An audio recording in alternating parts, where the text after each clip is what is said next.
Buenas tardes, gracias a los valientes que se quedaron con nosotros. Vamos a empezar con el módulo de cáncer gastrointestinal, en el que habremos 4 disertantes. El doctor Carlos Donoso, que es médico especialista en radioterapia oncológica, director de CEDITRA, terapia radiante. La doctora Mariana Gali, médica especialista en radioterapia oncológica, médica de planta en el servicio de radioterapia del Instituto Alexander Fleming.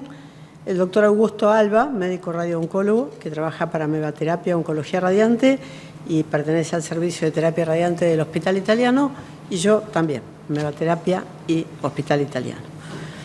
En el panel de discusión estarán el doctor Eduardo Huertas, sumados a los disertantes, médico cirujano, jefe del Departamento de Cirugía del Instituto Alexander Fleming, el doctor Guillermo Méndez, jefe de sección Oncología del Hospital Gastroenterología Carlos Udaondo y del Hospital Universitario Fundación Favaloro, y coordinará esta mesa la profesora en Oncología Radioterápica, doctora Eugenia Cárdenes, que es responsable de los servicios de ginecología oncológica y gastrointestinal y directora del servicio de braquiterapia ginecológica de Weill Cornell University en Nueva York, en el Presbyterian Hospital.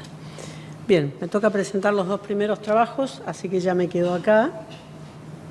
Bien, el primero es un fase 3, un trial fase 3, el ARTIO-C10, que evalúa la adición de trastuzumab a la trimodalidad, que ese sería el tratamiento estándar, en el HER2 sobreexpresado de adenocarcinoma de esófago. Y lo hace a través de una encuesta que reporta al mismo paciente, que evalúa la funcionalidad post-tratamiento.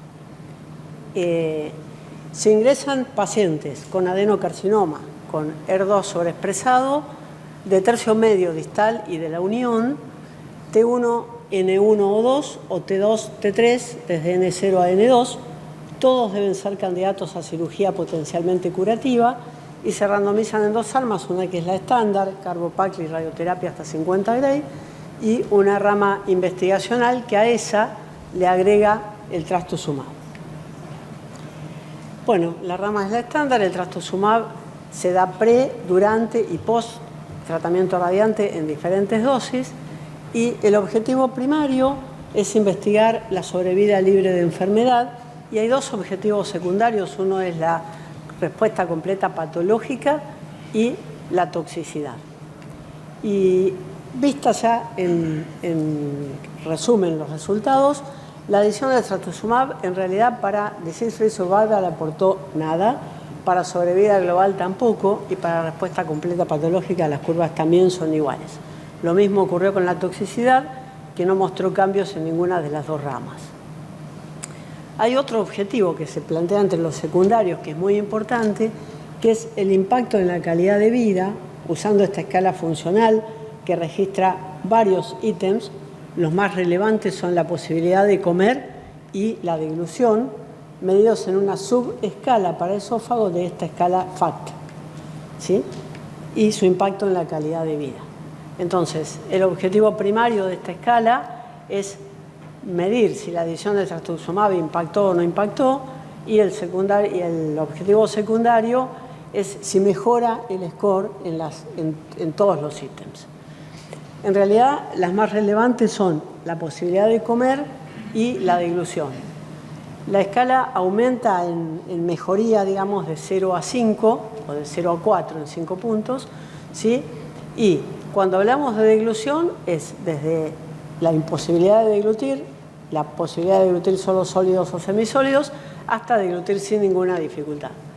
Y en cuanto a la posibilidad de comer, es decir, hay mucha dificultad para comer o imposibilidad, hasta comer socialmente de forma agradable. Entonces, en cuanto a elegibilidad,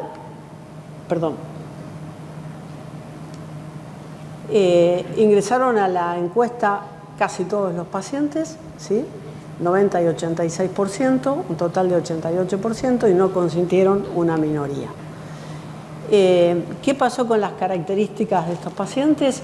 La mayoría fueron T3 y N1, N2, o sea, pacientes con tumores bastante avanzados, ya sea local o regionalmente. La medida de deglución o posibilidad de comer en realidad mejoró prácticamente lo mismo en las dos ramas del estudio. Cuando sumamos, tenemos un 46 versus 38%, pudiera ser un poquitito más en la rama del triplete, pero en realidad no tiene un P que signifique estadísticamente nada. Y cuando medimos lo mismo a 1 o 2 años, en verdad estamos viendo que a 2 años la mejoría estuvo un poquito marcada del lado del triplete para la suma de los dos elementos medidos. En la deglución un 15% de diferencia y en la posibilidad de comer un 10%, un poquito más. De todos modos, esto visto a través del tiempo prácticamente tuvo poco impacto. Aquí están separadas, de vuelta a más años, y cuando se mide en este sistema de plot, lo que vemos es que mejoró a 6 a 8 semanas la posibilidad de comer, pero empeoró la deglución. Cuando seguimos esta medida 1 o 2 años, lo que vimos es que esto se mantiene, pero fue disminuyendo la ganancia que teníamos en el ámbito de la comida. En cuanto a la respuesta patológica completa por tratamiento, el 32% de los pacientes en el triplete tuvieron respuesta completa y el 31% en la otra rama, ¿sí? Y el impacto que tuvo esto en la posibilidad, de comer y deglutir prácticamente no se vio, al contrario, parecería que sorpresivamente mejoran más la posibilidad de deglución y de comer aquellos que no tuvieron respuesta completa. Esto visto a 6 o 8 semanas y no hay mucha diferencia a los 2 años, solo que en la deglución parecerían estar mejor los que no tuvieron respuesta completa. Me llama un poco la atención los que no tuvieron respuesta completa, que estén tanto mejor a 2 años, pero esto es lo que dice el trabajo. En cambio, a 2 años, en la posibilidad de comer, están prácticamente empatados. Así que las conclusiones de este trabajo es que la adición del trastuzumab a la trimodalidad para los ER2 sobreexpresados, adenocarcinomas, en cualquier sitio del esófago y todos avanzados, la verdad, a través de la medida esta de la escala funcional, no mostró gran beneficio. Aumentó la respuesta completa, pero eso no aumentó la respuesta completa y no tuvo impacto en la escala funcional. Este es el primer trabajo. Paso al segundo, que es un trabajo de manejo no operatorio en carcinoma de recto, que intenta demostrar que es factible o que muestra que este es factible y seguro en pacientes con carcinoma rectal que tuvieron respuesta completa clínica al curso corto y después recibieron consolidación, es decir, la rama experimental del rápido, ¿sí? ¿De dónde surgió este trabajo? Que en realidad es una revisión retrospectiva y de pocos pacientes. Viene de que los resultados del rápido y del PRODIGE 23 incrementaron el interés en TNT y acá intentaron recuperar pacientes que se hubieran tratado con TNT pero con curso corto y llevados a watch and wait. Lo que sabemos de los resultados que incorporaron TNT, que incorporaron consolidación a TNT, viene del curso largo, así que es desconocido un poco lo que pasa a futuro con el hipofraccionamiento. Si bien se han publicado recientemente los resultados del rápido a 5 años y medio, pero bueno, esto es lo que me tocó presentar. Así que el diseño del estudio en realidad es una revisión retrospectiva de pacientes con cáncer de recto localmente avanzado que entraron a un manejo no operatorio después de recibir quimio-radioterapia con curso corto y consolidación con FOLFOX o CAPOX. Se evaluó la respuesta completa en pacientes con MRI y los endpoints fueron sobrevida libre de falla local, sobrevida global y sobrevida libre de metástasis a distancia y un aditamento especial que es la función anorrectal medida por la escala de calidad de vida de la EORTC. Se ingresaron 87 pacientes, después quedaron 33 y los que fueron a watch and wait fueron 26. Así que estos pacientes fueron los que se evaluaron y para resumir, digo, a 2 años el 100% sobrevivían, pero casi el 30% estaban con falla local y el 10% con metástasis a distancia. ¿Cómo continúa esto? La tasa de respuestas a la encuesta fue el 83%, el tiempo medio hasta completar la encuesta fueron 22 meses Interesante que 40% no tuvieron síndrome de resección anterior, 40% tuvieron menores, pero 20% tuvieron un síndrome muy importante. Todos los pacientes que recayeron se pudieron rescatar, así que las conclusiones de esta revisión fue que el manejo no operatorio es seguro y posible en pacientes que hubieran obtenido respuesta completa al curso corto y consolidación con quimioterapia FOLFOX o CAPOX, con duración importante del control local y evidencia de buena función anorrectal asociada a una buena calidad de vida. Y agregan que las recurrencias locales fueron rescatables con cirugía, con un posible y seguro, con una posible y segura resección del mesorrecto y sin riesgo quirúrgico agregado. Creo que aquí terminé. Sigue el doctor Donoso. Carlos, por favor. Bueno, siguiendo con el módulo gastrointestinal, agradezco a Satro por la invitación. Los dos trabajos que voy a presentar yo son de esófago. El primer trabajo es un análisis secundario del CALGB 80803 para ver qué impacto tiene en sobrevida global la dosis que recibe el corazón y el pulmón durante el tratamiento de quimiorradioterapia concurrente en cáncer de esófago. El trabajo del CALGB inicialmente lo que estableció fue el rol del PET en pacientes que hicieron quimioterapia de inducción y saber qué pacientes eran respondedores y no respondedores y de esta manera seguir con el tratamiento de radioquimioterapia. Entonces teníamos pacientes que eran PET que respondían, de esta manera seguían nuevamente con quimio y radioterapia con el mismo esquema y los que no respondían se les hacía un suite de quimioterapia y combinada con la radioterapia, con lo cual se consideraba el PET como un biomarcador de imágenes. Entonces hacía inducción de quimio, que el clásico FOLFOX o carboplatino paclitaxel, seguido de quimio-radioterapia y luego la esofagectomía. El objetivo de este trabajo fue asegurar el cumplimiento de protocolos específicos de constraint a nivel pulmonar y a nivel cardíaco. También asegurar este cumplimiento de este protocolo comparando ahora las técnicas de 3D e intensidad modulada y si este cumplimiento o estos constraints de corazón y pulmón tenían algún impacto en la sobrevida global. 226 pacientes fueron elegidos para el análisis. Se utilizaron distintos algoritmos para, en este caso, determinar puntos de cortes dosimétricos que mejor diferenciación tenían en esta sobrevida global y también identificar parámetros dosimétricos en general para establecer la sobrevida global.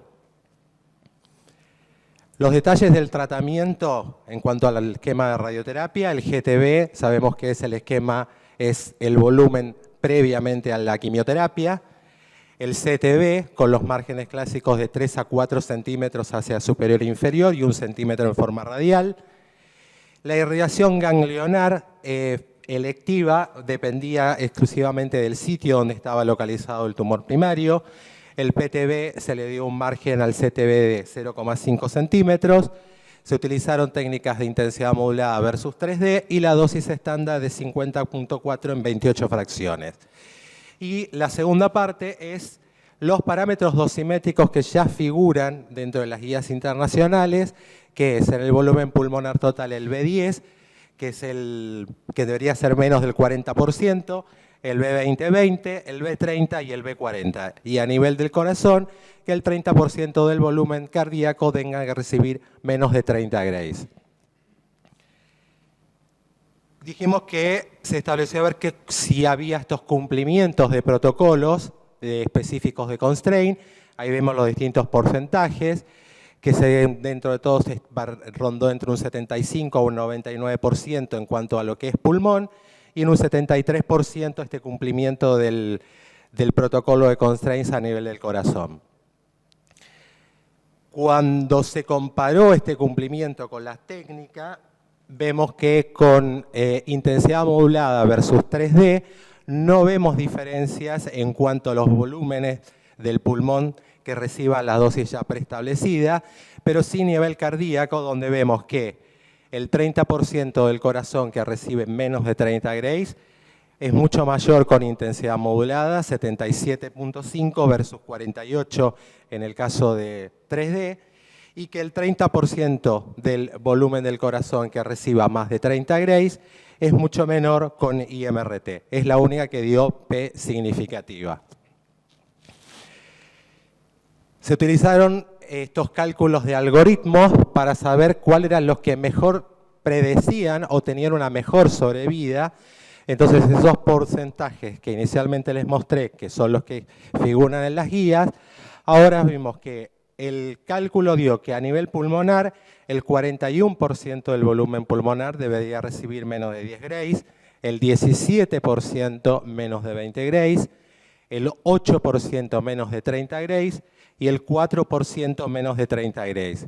Y a nivel cardíaco, en lugar del 30, pasamos que al 21% del corazón debería recibir menos de 30 grays. Cuando utilizamos estos puntos de corte, ahora con la técnica de modalidad de tratamiento, nuevamente la que mejor cumplió fue la intensidad modulada, en el volumen de 21%, no a nivel pulmonar. Pero si especificamos ahora el B10, vemos que el 41% del volumen pulmonar que recibe menos de 10 grays no es comparativo con IMRT. Sí, los esquemas a nivel cardíaco. Y si ahora, buscando el objetivo, si esta dosis cardíaca y pulmonar mejoraba la sobrevida global, vemos que nuevamente a nivel del corazón, este cumplimiento de este punto de corte mejora la sobrevida en los pacientes. Con IMRT tengo 73,9% versus 50% con 3D, y si el 21% del pulmón recibe más de 30 grays, es mucho mejor la sobrevida global. Acá mostrado en curvas. Y a nivel cardíaco, la intensidad modulada bajó significativamente el volumen de corazón que recibe menos de 30 grays. Por lo tanto, los factores predictores dosimétricos con un incremento de riesgo de muerte estarían asociados a que el volumen de corazón de más del 21% que recibe más de 30 grays, y si el volumen pulmonar total es más de 41% el que recibe más de 10 grays. Por lo tanto, las conclusiones del trabajo es que se cumplieron estos protocolos específicos a nivel cardíaco y a nivel pulmonar. La IMRT está mejor asociada con estos cumplimientos de protocolo. La intensidad modulada minimiza la dosis a nivel cardíaco y disminuye las dosis más bajas a nivel pulmonar. Por lo tanto, la IMRT es la que debería ser utilizada sobre 3D para disminuir la dosis a nivel pulmonar y a nivel cardíaco. El segundo trabajo que me toca presentar es comparar escalonamiento de dosis en cáncer de esófago versus también diferentes campos de tratamiento, o irradiación de campo comprometido o irradiación ganglionar electiva. La dosis recomendada sigue siendo 5040 por el trabajo del RTOG 9405. Sin embargo, dosis más alta está siendo adoptadas en distintas partes del mundo y también evaluada en diferentes ensayos clínicos. Con respecto al volumen de tratamiento, todavía no está bien establecido si tratar solamente del tumor o también irradiar las áreas ganglionares. En este caso, el objetivo era dos cosas: escalonar dosis y ver qué beneficio tenía irradiar electivamente la zona ganglionar. Los participantes, estos son 4 brazos, 588 pacientes fueron los que fueron incluidos en el trabajo. La sobrevida media fue de 33,9 meses y una sobrevida libre media de progresión de 21,2 meses para todo el grupo de pacientes.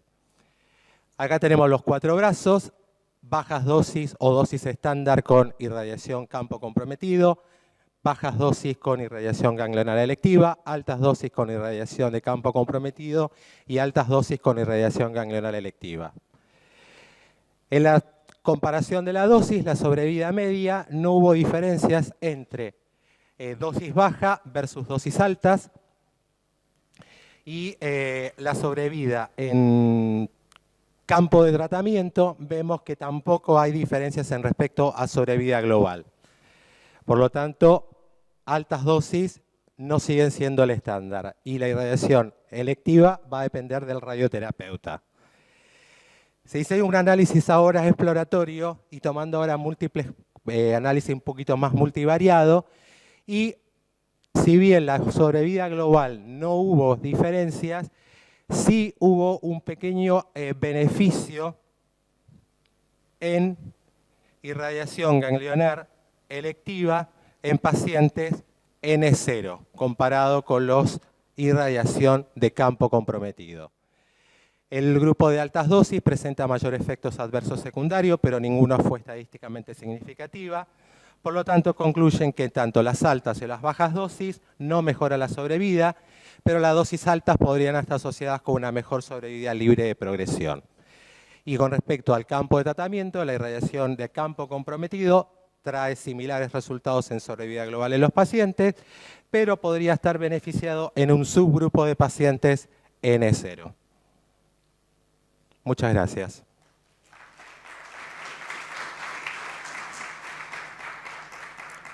Continúa la doctora Mariana Gali. Este primer trabajo es un trabajo chino que busca demostrar que la radioterapia mejora la eficacia de los inhibidores del checkpoint en cáncer hepático avanzado. Comienza describiendo los mecanismos adquiridos o innatos de resistencia de los inhibidores del checkpoint, ya sea por insuficiente generación de linfocitos T contra el tumor o por una función inadecuada de estos linfocitos o porque posteriormente no se generen células efectoras de memoria contra el tumor. También muestra este trabajo que mostró que la radioterapia aumenta la expresión del PDL1, con lo cual potencia el efecto de los inhibidores del checkpoint, y plantea como objetivo investigar si la radioterapia local al tumor puede mejorar la eficacia de los inhibidores del checkpoint en este escenario. Este es un análisis retrospectivo, se registraron todos los pacientes que recibieron inhibidores del checkpoint entre 2018 y 2021, dividiéndolos en dos cohortes con o sin radioterapia concurrente. Esta concurrencia se tomó dentro de los 60 días de la administración de los inhibidores del checkpoint y se hizo también un macheo por propensity score para balancear el sesgo. Así armaron 49 pares balanceados en cuanto a sexo, edad, estatus de infección por el virus B, score de Child, metástasis extrahepáticas, invasión vascular macroscópica, tamaño del tumor, performance status, niveles de alfa-fetoproteína, histología y cuál había sido el agente utilizado como inhibidor del checkpoint. Y así analizaron la respuesta tumoral, que fue significativamente mejor tanto antes como después del balanceo o del macheo para el tratamiento combinado de inhibidor del checkpoint más radioterapia, con una tasa de respuesta objetiva para el tratamiento combinado del 49% versus 22% cuando se utilizó inhibidor del checkpoint solamente. Y también una tasa de control de enfermedad mejor para el tratamiento combinado, 71% versus 32% con inhibidor del checkpoint solamente. También hubo una ventaja en sobrevida libre de progresión, tanto sin macheo como con macheo, que después del balanceo fue de 8 meses la sobrevida mediana libre de progresión versus 3 meses cuando se hacían inhibidores del checkpoint únicamente. También hubo una ventaja en sobrevida global, mejor el tratamiento combinado, después del macheo 21.7 meses de sobrevida mediana versus 13 meses con inhibidores del checkpoint solamente. Y todas estas ventajas no fueron a expensas de un aumento en la toxicidad, que fue comparable, e incluso si miramos los efectos adversos relacionados al tratamiento y también los efectos adversos inmunomediados, fueron casi numéricamente más importantes cuando se utilizaron inhibidores del checkpoint solamente. Entonces los autores concluyen que la combinación de radioterapia con inhibidores del checkpoint se tolera bien y que de hecho la radioterapia aumenta la eficacia de estas drogas en pacientes con cáncer hepático avanzado, mejorando los resultados en sobrevida sin aumento en la toxicidad.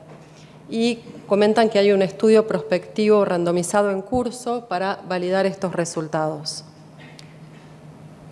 El segundo trabajo es un trabajo de Filadelfia, donde buscan llevar la medicina nuclear a pacientes con cáncer hepatocelular y cirrosis Child-B, que busca identificar cuáles son los islotes de células hepáticas funcionantes para distinguirlos del volumen hepático anatómico y así intentar preservar y mejorar la sobrevida y la función en estos pacientes.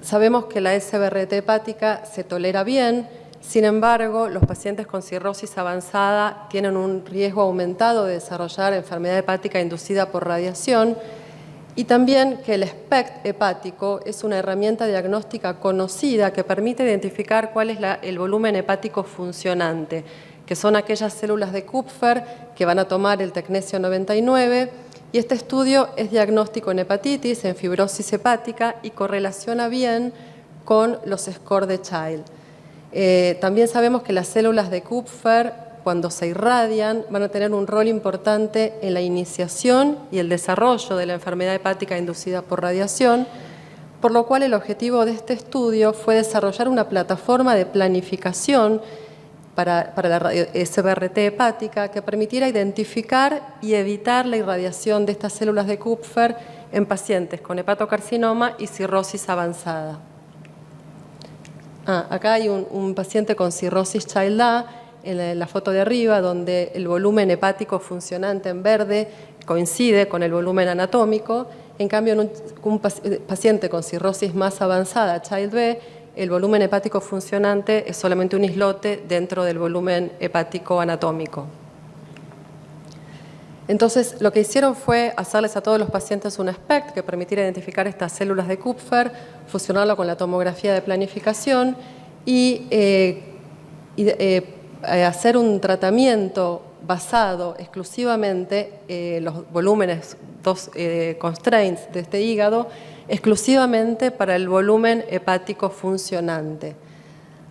Además, en este centro tenían la posibilidad de tener un acelerador con un resonador incorporado que les permitió utilizar otro contraste, que es el espión, que es una nanopartícula con óxido de hierro, que también es captada por las células hepáticas funcionantes y también podían identificar y diferenciar el volumen hepático anatómico del volumen hepático funcional. O sea que utilizaban dos métodos, medicina nuclear y además el resonador unido al acelerador. Y con esto encontraron que si bien el volumen hepático funcionante que se perdía era de una mediana de 500 centímetros cúbicos en todos los pacientes, sí se podía preservar un volumen hepático funcionante que estuviera bien por debajo de los constraints hepáticos, y esto se tradujo a unos buenos resultados clínicos, ya que ningún paciente experimentó una enfermedad hepática inducida por radiación, tampoco hubo migración del score de Child de B a C y tampoco cambió el score MELD, que habla de la urgencia a la necesidad del trasplante. Y una cosa que no está acá, pero está en el abstract, que de los 44 pacientes que se incluyeron, 22 pacientes pudieron acceder a un trasplante hepático y en 36% este tratamiento de SBRT fue una terapia bridge y fue una terapia puente segura hacia el trasplante. Y no hubo una toxicidad importante, ya que todos tuvieron una toxicidad de astenia baja. La sobrevida a 2 años fue del el control local a 2 años fue del 96%, con una sobrevida del 72%, que aumentaba al 100% en aquellos pacientes que pudieron acceder al trasplante hepático. Entonces, con esto concluyen que el SPECT, fusionado a la tomografía de planificación, permite identificar y evitar la irradiación de estas células de Kupfer y esto, bueno, en pacientes con cirrosis Child B, y que esta SBRT no acelera la progresión de la cirrosis y que este es un tratamiento seguro como terapia puente hacia el trasplante, ya que permite resultados satisfactorios pre- y post-trasplante, y que este otro contraste, el espión, que se utiliza con la resonancia y que además permanece bastante tiempo en las células hepáticas funcionantes, permite además hacer una radioterapia adaptativa a lo largo del curso de la SBRT. También en este caso hay un trial prospectivo randomizado que está investigando la utilización de este contraste espión con resonancia en la planificación de la SBRT hepática en pacientes con cirrosis. Eso es todo. Muchas gracias.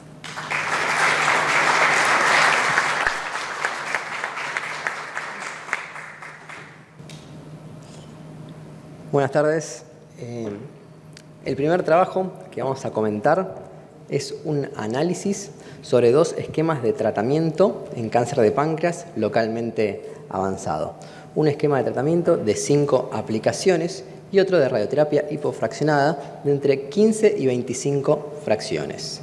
Este trabajo surge de la experiencia de instituciones individuales que realizaron radioterapia ablativa, entendiéndose por un BED, una dosis biológica equivalente, 10 mayor a 100 Gray, que demostró que esto da un beneficio en la sobrevida. Esto comparado con los fraccionamientos históricamente conocidos de 50 Gray, de a 2 Gray por día. Por lo cual, estamos hablando de un escalamiento de dosis que viene de la mano de las consideraciones anatómicas y de la tecnología que tenemos disponible. Como bien dijimos, el primer fraccionamiento de 5 fracciones tiene una dosis biológica equivalente de 100 Gray, una dosis total de entre 40 y 50 Gray.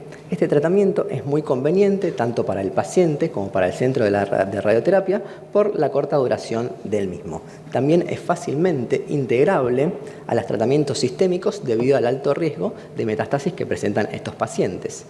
Se requiere de un tumor localizado en un lugar anatómico favorable. Tenemos que tener una gran calidad de imágenes y este centro lo realizó con un acelerador lineal de electrones con un resonador integrado. Realizaban radioterapia adaptativa en forma online, por lo cual necesitaban una gran demanda de recursos, tanto tecnológicos como a nivel humano. El otro esquema de fraccionamiento empleado es un fraccionamiento de 15 a 25 fracciones, con una dosis total de entre 67.5 y 75 Gray, con una dosis biológica equivalente de 98 Gray. La selección de los pacientes es menos dificultosa debido a que este es un tratamiento que es hipofraccionado. Realizaban un tratamiento guiado por imágenes de IGRT con COMBIN-CT y demanda menos esfuerzo a nivel tecnológico como humano porque la radioterapia adaptativa que se realizó en este caso fue en forma offline. Es un análisis retrospectivo. Los criterios de elegibilidad eran pacientes con cáncer de páncreas localmente avanzados y borderline que realizaban o no quimioterapia. El Memorial contribuyó con 121 pacientes que realizaban el esquema de radioterapia hipofraccionado. El Instituto del Cáncer de Miami aportó 62 pacientes que realizaban el tratamiento de SBRT. Los resultados que se buscaban obtener eran la sobrevida libre de recaída local, la sobrevida global y también se realizó un análisis univariado y multivariado de los factores asociados a la sobrevida global. Para repasar algunas de las características de los pacientes, vemos que el 50% de los pacientes tenían ganglios negativos y esto está desbalanceado entre los 2 fraccionamientos. Vemos que la mayoría de los pacientes, un 71% de los pacientes de las ramas que realizó SBRT eran ganglios negativos, mientras que un mayor porcentaje de pacientes en la rama de hipofraccionamiento tenían ganglios positivos. La localización del tumor era en un 70% a nivel de la cabeza y con respecto a los esquemas de quimioterapia empleados, en primer lugar es FOLFIRINOX, siguiéndolo de gemcitabina y nab-paclitaxel. Con respecto a los resultados, vemos una sobrevida libre de recaída local media de 31 meses, a 2 años de un 61% y no hay una diferencia significativa entre ambos fraccionamientos. Con respecto a la sobrevida global media fue de 17 meses, a 2 años de un 33%, también sin diferencia significativa entre ambos fraccionamientos. Cuando observamos las toxicidades severas, grado 3 o más, agudas, eran de aproximadamente 5% en ambos fraccionamientos. Y las toxicidades severas, grado 3 o más, crónicas, eran levemente mayores en la rama de hipofraccionamiento a costas de mayor riesgo de sangrado, pero sin diferencia significativa. Por lo cual se concluye que estos dos fraccionamientos traen un beneficio favorable a nivel del control local y de la sobrevida global. Los factores asociados a la sobrevida global en análisis univariados fue el fraccionamiento empleado y el descenso del CA19-9. Pero en el análisis multivariado no hay diferencia significativa en los resultados entre ambos fraccionamientos, como vimos en el gráfico anterior. Con respecto a las toxicidades, no hay diferencias significativas entre ambos fraccionamientos y se necesitan estudios prospectivos para poder evaluar el beneficio del escalamiento de dosis en cáncer de páncreas. Y por último, el esquema que uno elige de fraccionamiento entre SBRT o hipofraccionado debe ser elegido teniendo en consideración la anatomía del paciente, la localización del tumor y, lógicamente, de la tecnología que tenemos disponible. Por último, vamos a comentar este trabajo que en realidad es un análisis del control de calidad del Allianz 21501, que tenía una rama que realizaba quimioterapia y otra rama de quimioterapia más radioterapia. Ya se sabe y hay evidencia que demuestran que las desviaciones en los protocolos se asocian con peores resultados en los pacientes con cáncer de páncreas. Es muy importante los controles de calidad en la radioterapia que estén estandarizados en todos los ensayos clínicos. El Allianz 21501 fue el primer estudio randomizado que evaluó el beneficio del hipofraccionamiento y de la SBRT acompañado de tratamiento sistémico. Por lo cual, son muy importantes los controles de calidad en todos los ensayos clínicos y la radioterapia también debe estar presente con buenos controles de calidad. Por lo cual, se evaluaron los distintos parámetros que aseguraban la correcta entrega de tratamientos de alta calidad. También se evaluó si la radioterapia fue entregada en la misma forma en la que fue prescripta. Y también buscaba entender si algunas desviaciones en estos protocolos podrían haber tenido alguna influencia en los resultados negativos del trabajo. Los esquemas de radioterapia que se emplearon brevemente fueron de SBRT, 5 fracciones de 6.6 Gray, y radioterapia hipofraccionada, también SBRT, 5 fracciones de 5 Gray. Los sitios que aportaban los pacientes debían estar acreditados en un organismo de control de calidad de Houston y también se les proveía todos los materiales que nos proveen los protocolos, guías de delimitación, guías de planificación, videos tutoriales, un caso ejemplo para practicar y también los constraints para los órganos a riesgo y los volúmenes de tratamiento. Se solicitaba colocar fiduciarios de ser posible y también se requería control del movimiento como alguna compresión abdominal, gating o tracking. Todos los pacientes que realizaron este protocolo, previo a realizar el tratamiento, eran revisados por un experto en radioterapia.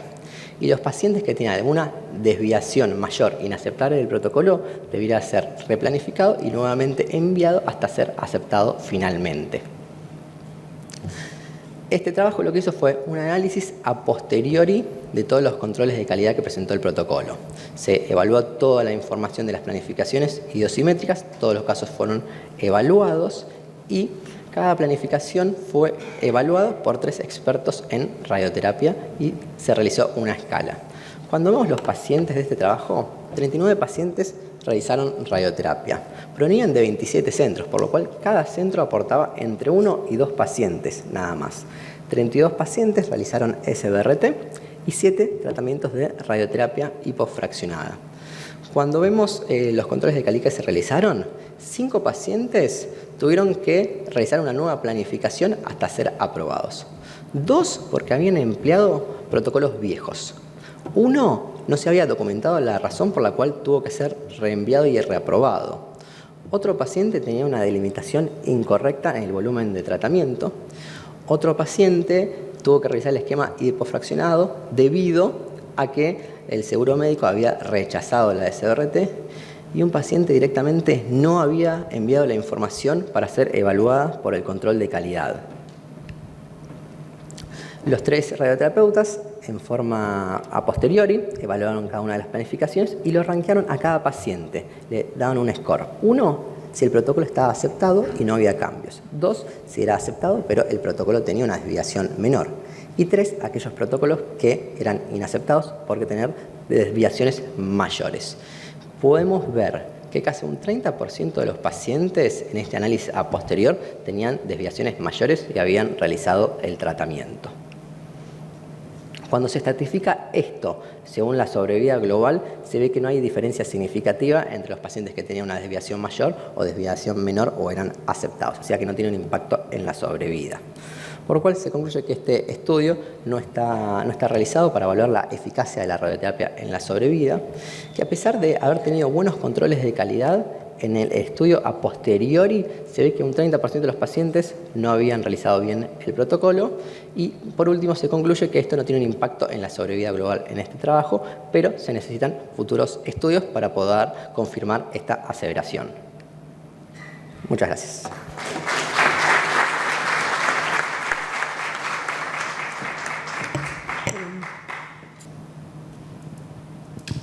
Hola, bueno, bienvenida, te estamos esperando.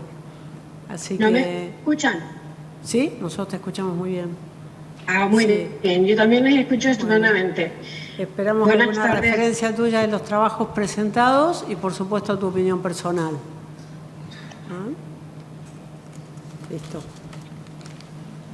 Hola a todos. En primer lugar, quiero dar las gracias a la doctora Mabel Sardí por haberme invitado, así como a la presidenta de SATRO, la doctora Verónica Vázquez. Es para mí un honor estar con ustedes, aunque sería mucho mejor estar ahí de forma presencial y no de forma virtual de nuevo. Voy a compartir mi pantalla. Bueno, en primer lugar, de nuevo quiero felicitar a todos los ponentes por el trabajo maravilloso que han hecho.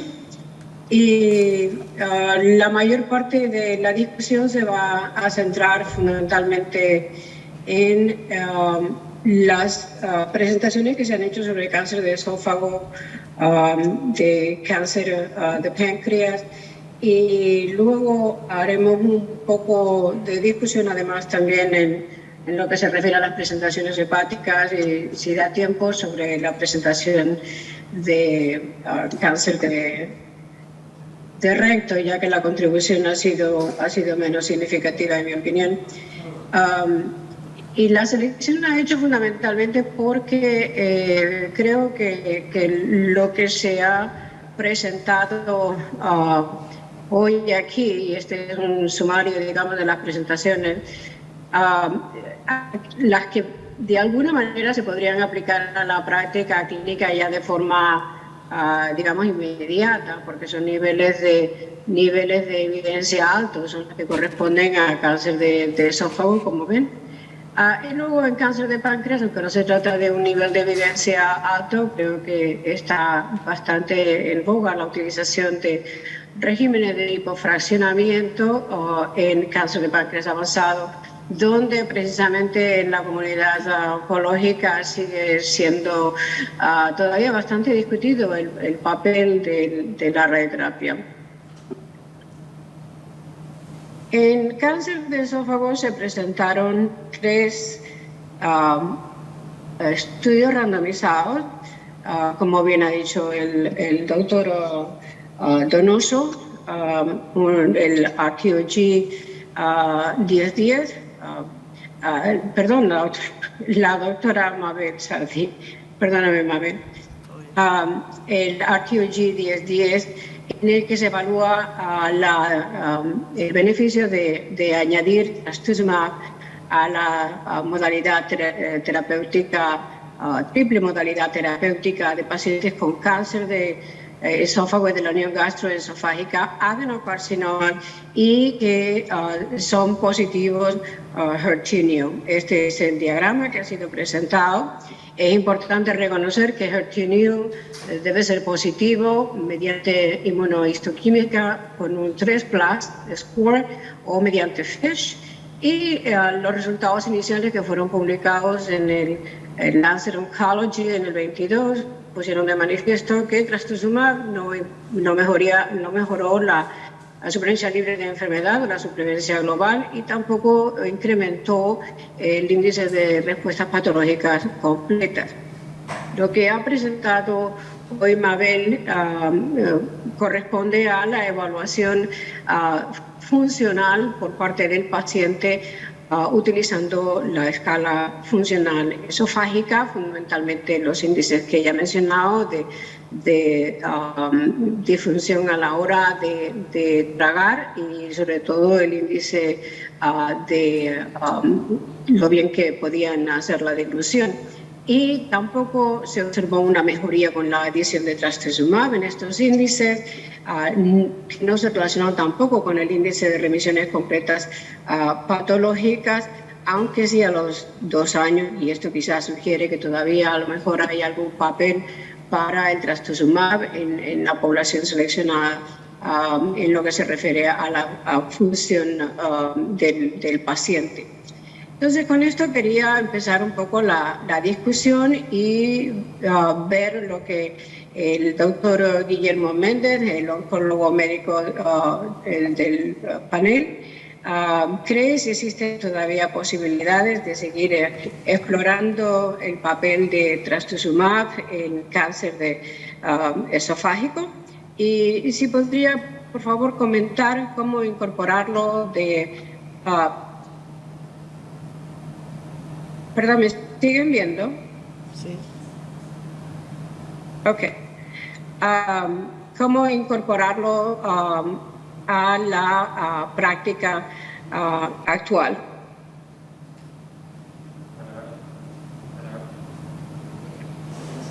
Hola. Hola, buen día, doctora, ¿cómo le va? Hay 2 escenarios, me parece. El escenario explorado en el estudio, que es cáncer localizado, esofágico localizado, adenocarcinoma, y el otro es el avanzado. En el localizado está esta experiencia combinado con radioterapia, negativo como vimos, y hay alguna otra experiencia en cáncer gástrico, pero en estadio localmente avanzado, pero que había tumores de la unión, con otro inhibidor de checkpoint, pero también mostrando buenos resultados en un fase 2, pero lamentablemente sin chance, no va a haber un fase 3. Por lo pronto, por ahora, en cáncer esófago gástrico, diría localizado, no hay demasiado rol en pacientes con HER2 positivo con trastuzumab. Lo que pasa es que se viene una cantidad de drogas target contra HER2, contra tumores HER2 positivos, inhibidores de tirosinquinasa, conjugados, anticuerpos conjugados, biespecíficos, hasta vacunas, en los cuales uno verá el rol. A mí me da la impresión que en este escenario de radioquimio neoadyuvante, incorporar, o por lo menos seguir estudiando trastuzumab monoterapia, me parece que probablemente se abandone por lo menos esta estrategia. Los resultados son inferiores, no sé si hay una discusión de si HER2 puede ser algún factor pronóstico negativo, está en debate eso. El resultado en esta población es inferior al cross clásico y al cross más nivolumab, que es el estándar hoy en este escenario, pero había muy poquitos pacientes HER2 positivos en esos estudios.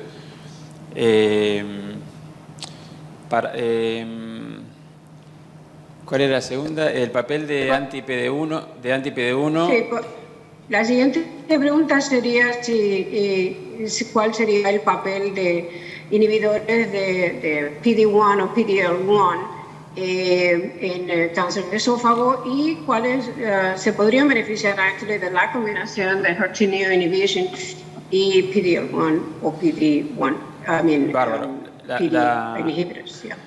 La evidencia clara en escenario metastásico, el rol de anti-PD1 sobre todo, con pembrolizumab y nivolumab está incluso libre de quimioterapia con nivo-ipi, digamos, en una población muy seleccionada, ya es estándar en el mundo. Hay 2 estudios, más de 1000 pacientes, que han demostrado que agregar un inhibidor de checkpoint a la quimioterapia mejora grandemente los resultados.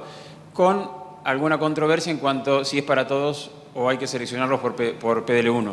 Esa es en Argentina está aprobado, por ejemplo, independientemente del biomarcador, pero, por ejemplo, NSCN sugiere algún valor de corte en esófago 10, en estómago 5, entonces, y la Agencia Europea también está haciendo lo mismo.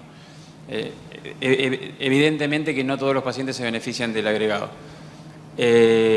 Y la combinación entre anti-PD1 y trastuzumab está ya explorado en otra vez escenario metastásico con resultados muy buenos. Pero lamentablemente hay un estudio que es con pembrolizumab y trastuzumab, ya se han presentado algunos resultados preliminares con tasa de control de enfermedad de casi 100%, pero lamentablemente son recién resultados de tasa de respuesta. Yo tengo experiencia con algunos pacientes tratados, ya está aprobado, FDA dio la aprobación acelerada, pero en mi experiencia con algunos pacientes tratados es muy buena tasa de respuesta, pero yo no he visto, son muy poquitos pacientes, pero los pacientes después progresan rápido. Entonces, habrá que ver, esto pasa como siempre que se aprueban en forma acelerada algunas estrategias por muy buenos resultados en tasa de respuesta y después hay que esperar la supervivencia. En escenario localizado, hay un estudio del cual participamos y el investigador principal es el doctor Shah, que creo que es de su centro, que es con radioquimio definitiva en carcinoma escamoso o adenocarcinoma, involucrando pembrolizumab, que es un anti-PD1, a un esquema con FOLFOX, que es muy interesante. Después hay un mantenimiento con el inhibidor de checkpoint, es controlado con placebo y tenemos muchos pacientes incorporados con muy buenos resultados. Lo que pasa es que los resultados con radioquimio en esófago son muy buenos en general en la población, sobre todo escamosa. Así que, pero todavía está, el reclutamiento se extendió hasta enero de 2024, así que nos va a faltar para saber el resultado, pero yo veo ahí algún rol para la combinación, sobre todo, y sobre todo para ese mantenimiento que recién hace un ratito veíamos el Pacific, y parecen ser buenas, hay estudios en esófago, post-radioquimio con inhibidores checkpoint, así que me parece que es interesante. Muchas gracias.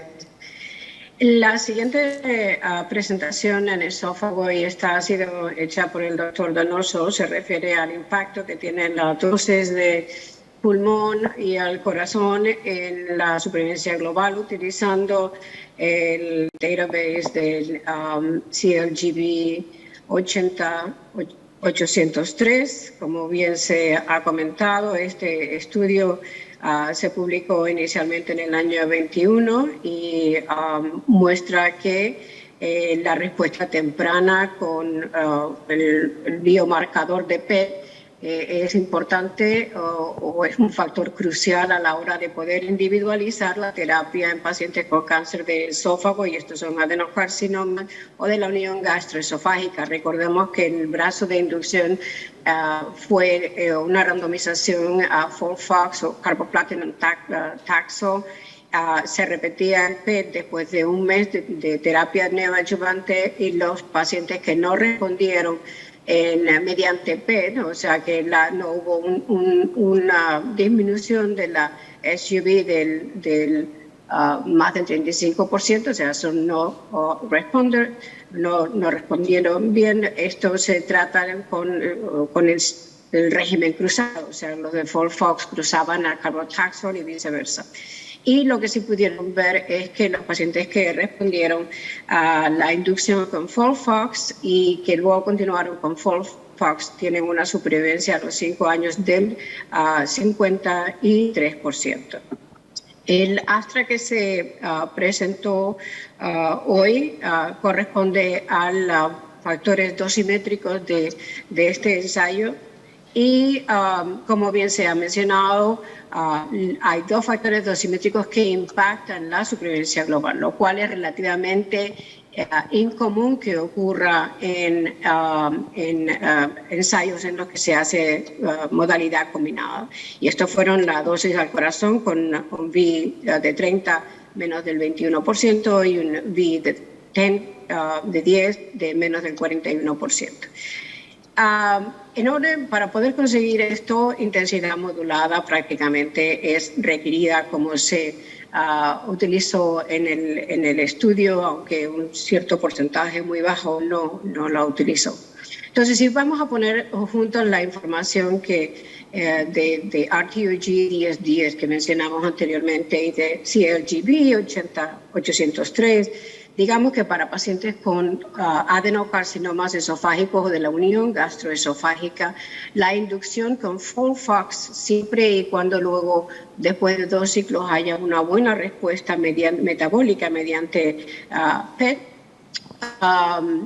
seguido de quimioterapia con FOLFOX, probablemente el siguiente nivel de evaluación. Y en pacientes que tienen HER2 new positive con un score de 3 más, quizás la incorporación de trastuzumab, ya que todavía tenemos ese pequeño factor de que a los 2 años es cuando se nota mejoría en la disfunción de la escala esofágica. Esto está recogido en las NCCN Guidelines del año 23, como ven aquí, cuando se utiliza radioterapia en el tratamiento trimodálico de cáncer de adenocarcinoma esofágico de la unión gastroesofágica.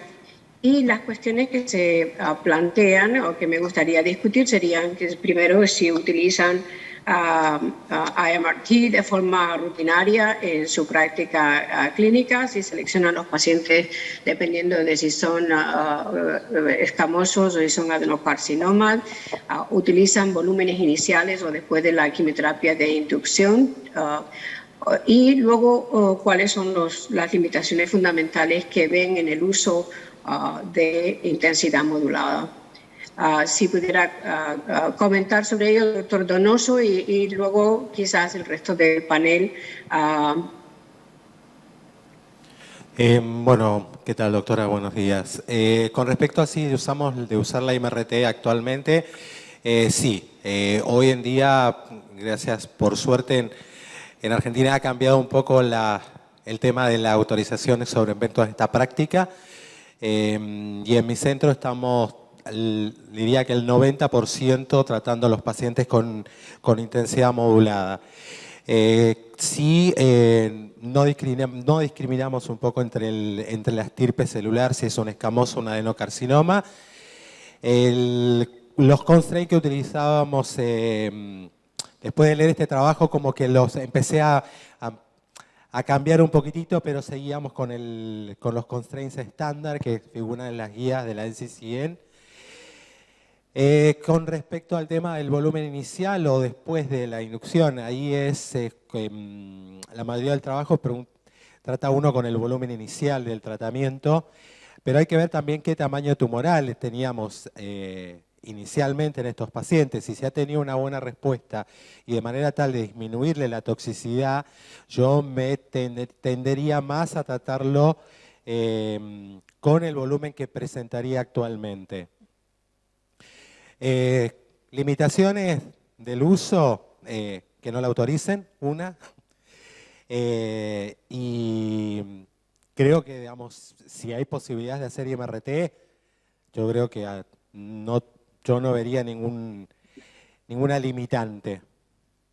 ¿Yo puedo preguntar algo? Porque yo trabajo en el ámbito público y privado y tenemos mucha dificultad para usar IMRT. ¿Por qué? Porque la excusa es que no aumenta la sobrevida global. Entonces, esto lamentablemente es un estudio de fase 2 y no va a haber fase 3 tampoco. Pero es una interesante estrategia para cáncer de esófago. La pregunta es, porque acá no sé, es la primera vez que yo veo que mejora la sobrevida ajustando las dosis sobre corazón y pulmón. Ahora, ¿por qué viven más los pacientes? ¿Por efecto antitumoral o porque se mueren menos o tienen igual supervivencia cáncer específica y se mueren más por toxicidad cardiológica? No es algo que yo vea en mi práctica. Mira que yo veo mucho cáncer de esófago, no veo insuficiencia cardíaca por radioterapia. Sí veo de pacientes, la semana pasada vi una, irradiada en el 2006, no sé con qué técnica, y con altas dosis, hacíamos radioquimio definitiva y demás. Entonces, Bien, mira, esto puede ser una excusa para decirle al auditor, lamentablemente es un fase 2 y no es algo que usemos en la práctica. Inducción es raro. Yo lo hago a veces. A mí este estudio me encanta. Lamentablemente no tiene la dificultad de 2 PET seguidos. Bueno, tiene algunas cosas, pero... Sí, quizá una de las limitantes de hacer esto es esta autorización de tener 2 PET, un PET pre-quimioterapia y un PET posterior a hacer la quimioterapia de inducción.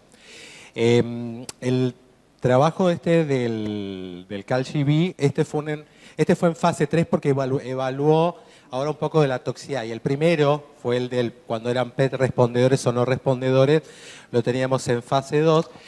Y acá no estaba descrito con respecto a la sobrevida global porque estos pacientes todos iban a cirugía.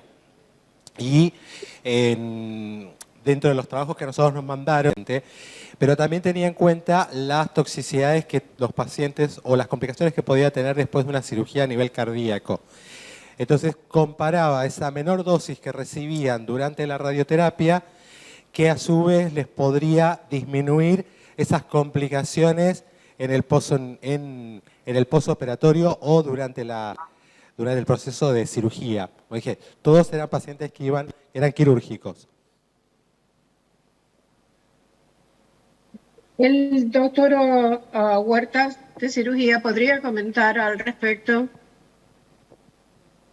en cuanto a el impacto en la supervivencia de estas dosis, esos constraints de radioterapia y la morbilidad peri y postoperatoria. Y le recordamos que estamos hablando exclusivamente de pacientes de la unión gastroesofágica y esófago distal, adenocarcinoma, que generalmente llevan la triple modalidad. Nosotros no vemos mayores complicaciones en la cirugía después de los tratamientos con radioterapia.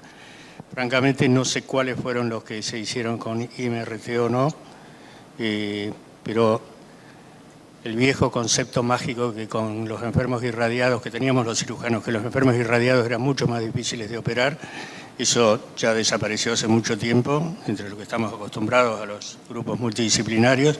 No vemos mayor dificultad, por el contrario, a veces vemos facilidad en la cirugía, salvo que haya pasado mucho tiempo después de la cirugía, mucho tiempo, más de un año. Y si me permiten comentar, yo creo que eso es un factor importantísimo en la visión del cirujano, que al final es el que va a operar a estos pacientes. El saber que a medida que se van mejorando las técnicas de irradiación y que de forma estricta se cumplen los constraints de órganos vitales, como en este caso el corazón y el pulmón, eso no solamente ayuda a mejorar el índice de mortalidad y morbilidad perioperatoria y postoperatoria, sino que eso contribuye en sí a mejorar la supervivencia de estos pacientes. No creo que, como decía anteriormente, es algo muy importante y que creo que me agrada saber que disponen de la posibilidad de hacer intensidad modulada, porque efectivamente tratar la unión gastroesofágica, como saben todos ustedes, con una técnica de 3D, y por muy conformada que sea, resulta imposible, por lo menos en mi práctica, obtener este tipo de constraints. Perdón, doctora, ¿Algún comentario? quiero agregar algo más. Sí, nosotros en el Fleming lo que más utilizamos para esófago es el esquema de Cross y sí lo adaptamos un poco caseramente hacia ese adeno o ese epidermoide. Los pacientes que van a ir a cirugía, los adenocarcinomas, vamos con un Cross a 45 Gray y los epidermoides sí les damos un Cross a 50. Y lo que sí, más allá de que el paciente tenga autorizado o no un 3D o un IMRT, si con el 3D, que fue lo que se autorizó, no se cumplen los constraints, nosotros pasamos a un IMRT medio sotoboche y esto es así, no vamos a nunca pasar las dosis, los constraints. Eso es como una cosa, perdón si no se dice esto, pero yo lo digo. Creo que es una práctica común. El siguiente estudio que... perdón. Tendría una pregunta, Higinia, respecto a esto. Cuando llegas a 50 Gray y tenés un T3 con un ganglio que está un poco separado del tumor, tal vez la longitud del CTB no te deja cumplir muy bien el B30 en el corazón. ¿Hasta cuándo te das permiso de superar un poquito el constraint en esa instancia? En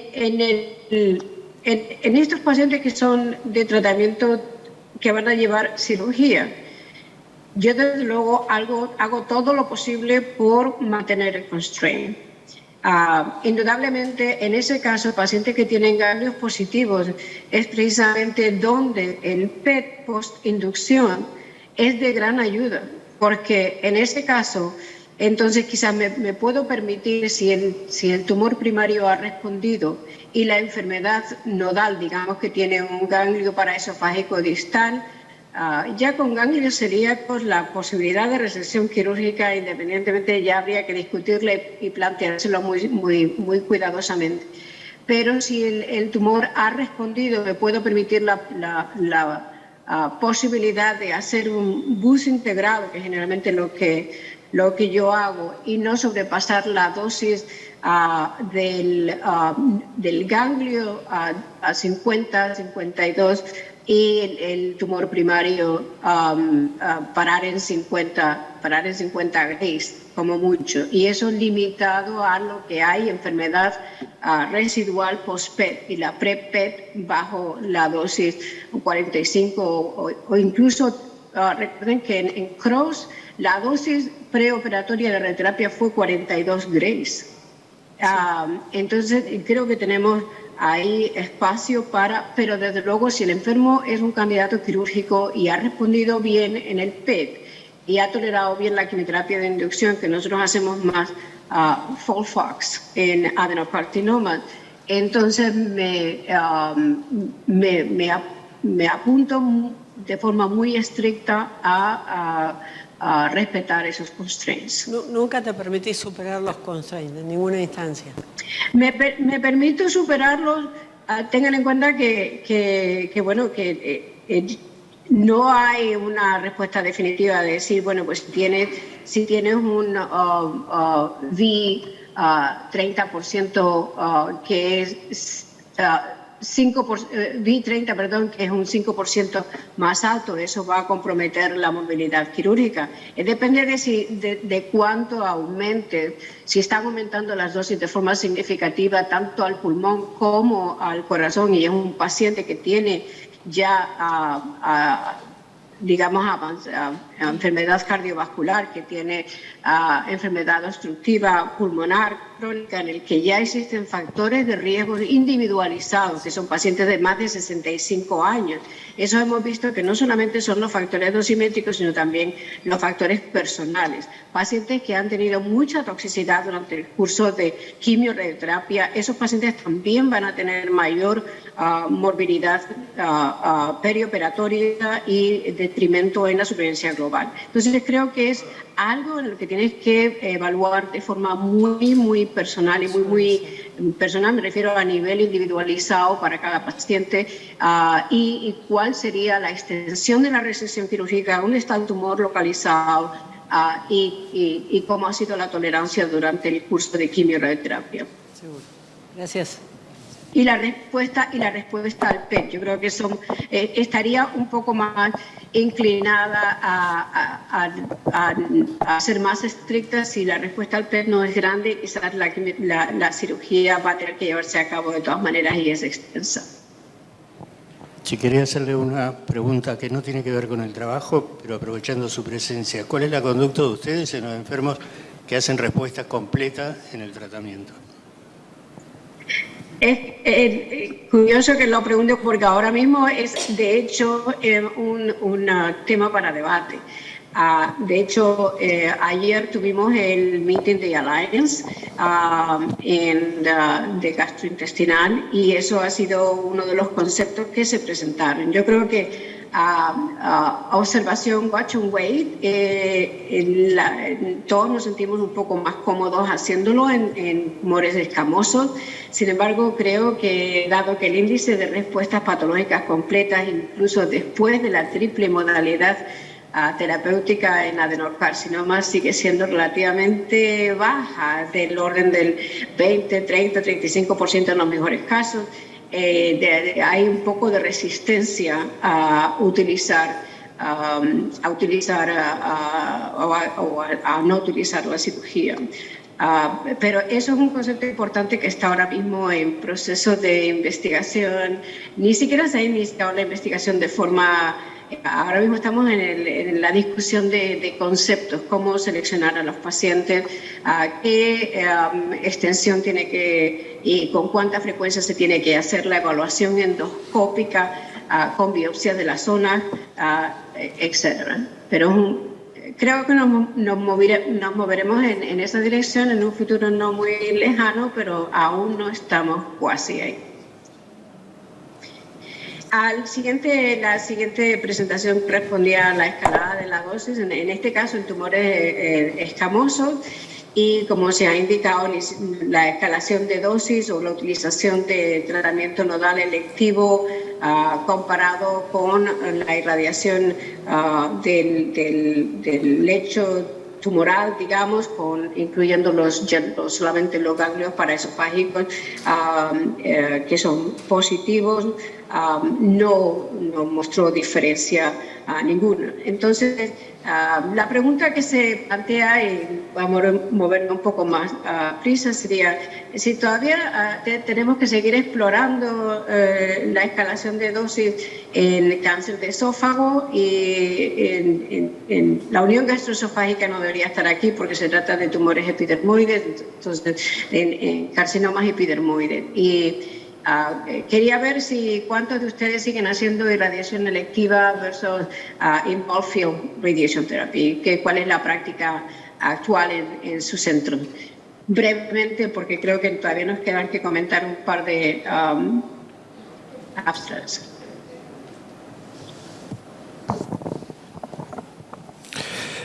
Con respecto a escalonar la dosis, me parece que sí, habría que seguir explorándola. El año pasado también se presentó un trabajo acá sobre escalonamiento de dosis en esófago hasta 64 grays, que tampoco demostró beneficio en la sobrevida. Y este que compara hasta los 60 grays, cuando se hizo ese análisis, que a mí me llamó un poquito la atención el tema de que por qué este subgrupo de pacientes N0, la irradiación electiva mejora la sobrevida libre de progresión.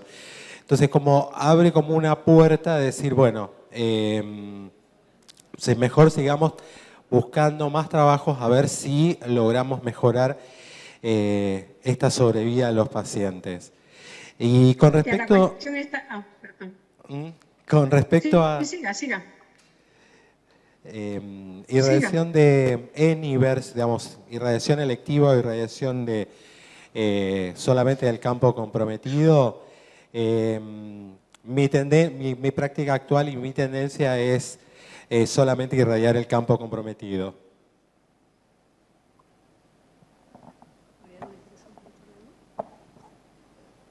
Nosotros hacemos sobre todo campo comprometido. Creo que ya esto lo comentamos anteriormente, así que pasamos en lo que se refiere a lo que hacemos nosotros. Por lo general, simplemente la irradiación del tumor de GTV y con los márgenes que se han indicado anteriormente durante la presentación del doctor Donoso, y tratamos los ganglios, las regiones ganglionares que están inmediatamente adyacentes al tumor, pero no más allá de eso. O sea que es una especie de mixto, digamos.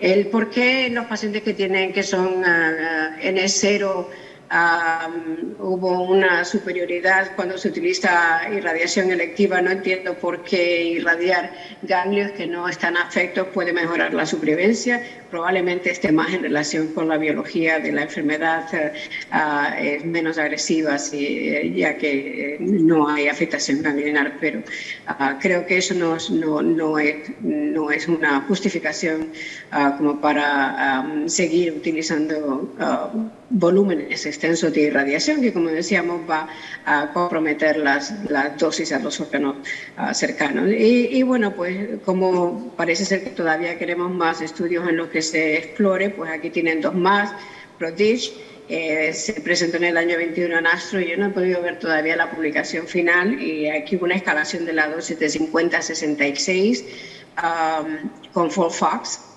en adenocarcinoma y no hubo diferencia en la supervivencia, en el índice de respuesta o el índice de recidivas locorregionales, y tampoco en lo que se refiere a toxicidad. Y luego Ardeco, que también ha sido en otra fase 3 en pacientes con tumores irresecables, de nuevo escalación de la dosis de 50 a 61.6 con carbotaxol, y desde luego tampoco no hubo ningún tipo de cambio en lo que se refiere a la índice de supervivencia libre de recidiva, pero sí que hubo una toxicidad mayor con el grupo de escalación de dosis. Creo que los puntos de resumen sería que la adición de trastuzumab al régimen de neoadjuvancia con quimioterapia en pacientes que son HER2 positive a 3 más no mejora los síntomas, que la mejoría de los síntomas no se relaciona con o no es un predictor, digamos, de la respuesta completa patológica, que en la dosis de escalación de dosis o modificación de los campos de irradiación tampoco mejora la supervivencia, y esto en tumores escamosos.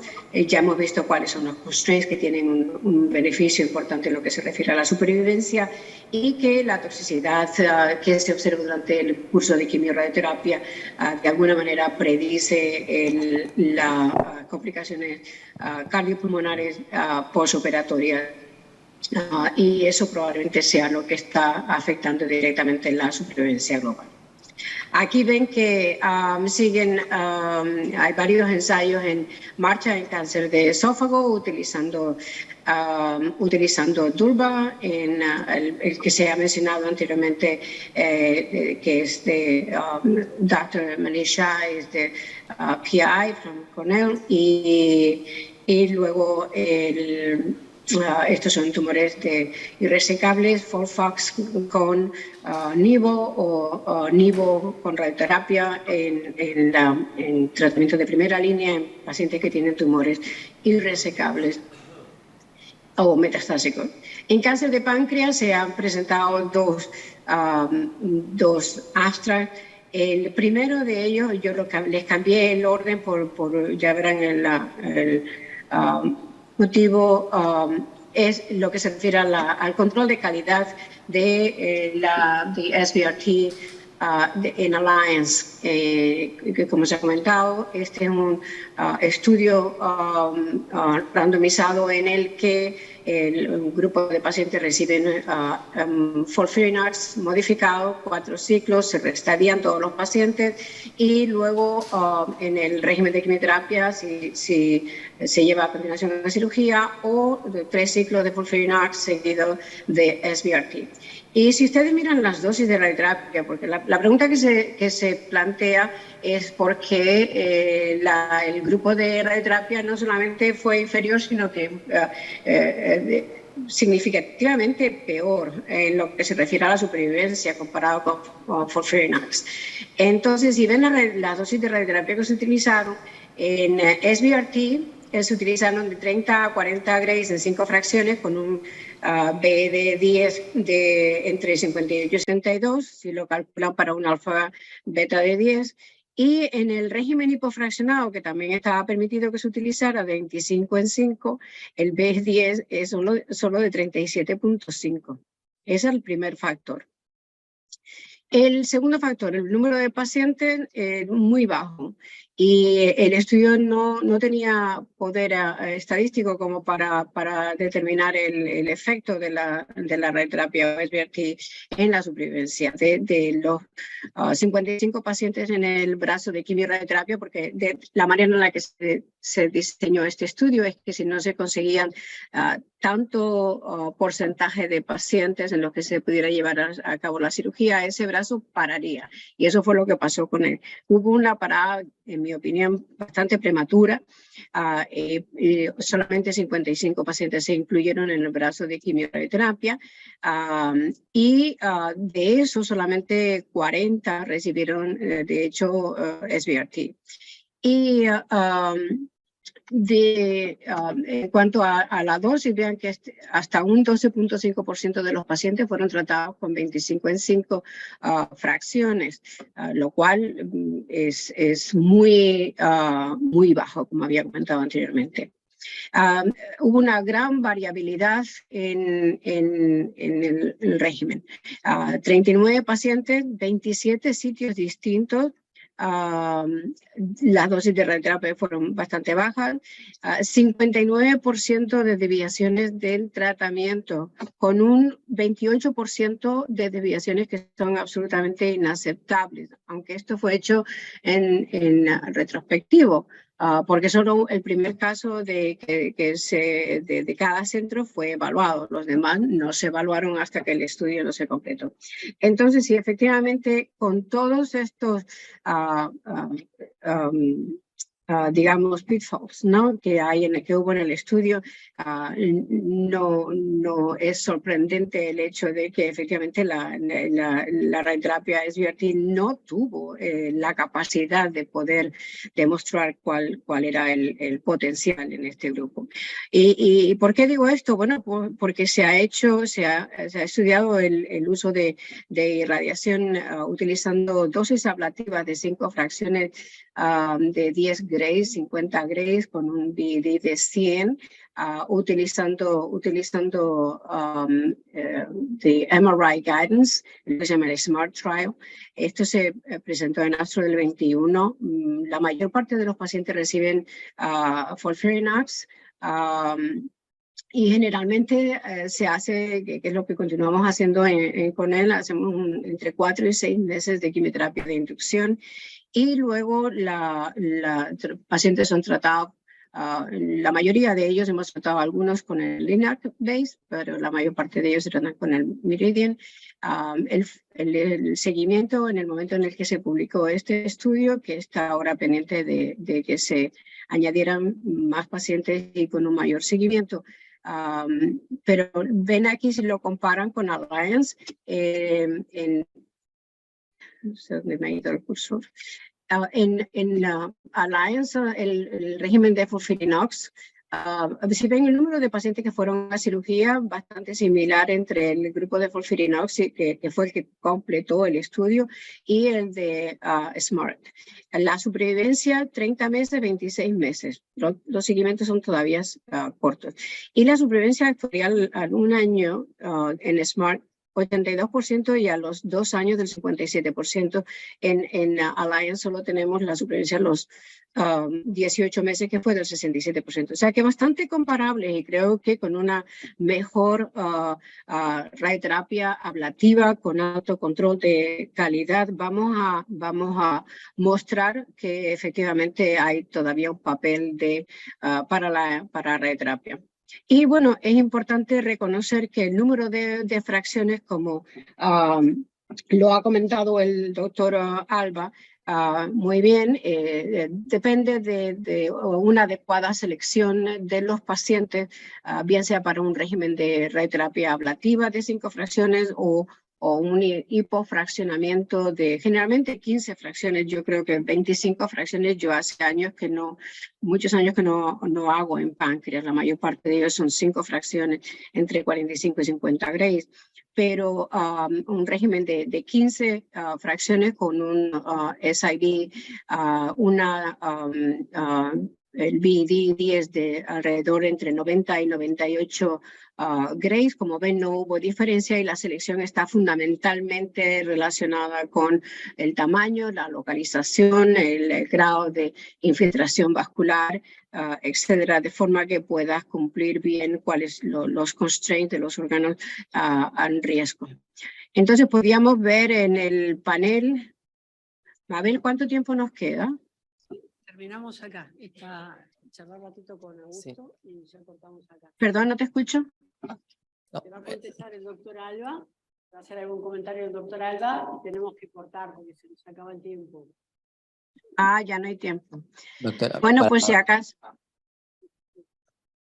sí, para comentar un poco el trabajo y para complementar lo que usted decía, el trabajo SMART, creo que también demuestra el beneficio del escalamiento de dosis. Cuando uno hace SBRT, llega a una dosis ablativas, que esto es lo que nos demuestra el beneficio, como en el trabajo que comentamos, como también se representa en el SMART. Algunas de las dificultades que nosotros tenemos son las limitantes en la tecnología, como bien decía, para llegar a una dosis de 5 fracciones de 10 Gray, uno tiene que tener una tecnología que lo acompañe. Muy bien. Ya no hay tiempo para más discusión, Mabel. Ya no, se nos acabó el tiempo, así que te agradecemos muchísimo, muy amable, Bueno, tu charla, muchas gracias por todo tu trabajo y te esperamos pues siempre. que me disculpen el resto de los panelistas, los trabajos que se han presentado han sido absolutamente excepcionales y de luego hubiera sido estupendo poder disponer de más tiempo para tener una mayor discusión, pero me alegro de que por lo menos hayamos podido discutir los abstracts que, como comentaba al principio, pueden tener una relevancia clínica y de aplicación inmediata. Les doy de nuevo las gracias por permitirme participar en este congreso y siento mucho el no poder ahí, las dificultades que eso entraña en lo que se refiere a comunicación. Un abrazo fuerte para todos, cuídense.